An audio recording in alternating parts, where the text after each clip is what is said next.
తూర్పుగోదావరి జిల్లా ఎస్పీ గారు Shri Narasimha Kishore IPS sir ఆదేశాల మేరకు, అదేవిధంగా law and order SP Subbaraj sir, north zone DSP జీవన మేడం గారి ఆధ్వర్యంలో నిన్న మధ్యాహ్నం ఒక 5గురిని గంజా రవాణా చేసేటువంటి వ్యక్తులను అరెస్ట్ చేయాల్సి జరిగింది.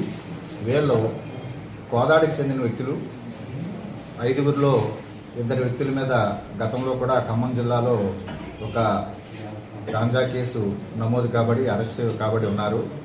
వీళ్ళు ఒరిస్సా రాష్ట్రం చిత్రకొండ విలేజ్కి వెళ్ళి మొన్న భద్రాచలం మీదుగా కోదాడి నుంచి భద్రాచలం వెళ్ళి అక్కడ ఒక 15.5 కేజీలు గాంజాని కొనుక్కుని 2 బైక్స్ మీద గోకవరం మీదుగా రాజమండ్రి వైపు కోదాడి వెళ్తుండగా మన కోరుకొండ పోలీస్ స్టేషన్ పరిధిలో బూరిపూడి దగ్గర అరెస్ట్ చేయడం జరిగింది.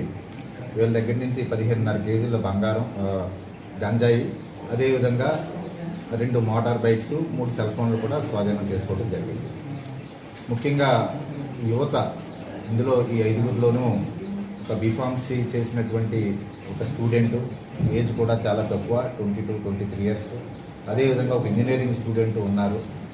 యువత మత్తు పదార్థాలకు బానిసలై అదేవిధంగా వాళ్ళ బంగారు భవిష్యత్తుని, ఆరోగ్యాన్ని పాడు చేసుకోవద్దని, తల్లిదండ్రులు వాళ్ళ మీద పెట్టుకున్నటువంటి ఆశల్ని అడియాసలు చేయొద్దని, మరీ ముఖ్యంగా యువత ఈ విధంగా నిర్వీణ్యం అయిపోయి యువశక్తి వాళ్ళు కేసుల్లో ఇరుక్కుని ఈ మత్తు పదార్థాలకు బానిస అయితే భారతదేశ భవిష్యత్తుకి ఎంతో ఉపయోగపడాల్సినటువంటి వారు కూడా ఇలాగ కేసుల్లో ఇరుక్కుంటున్నారు.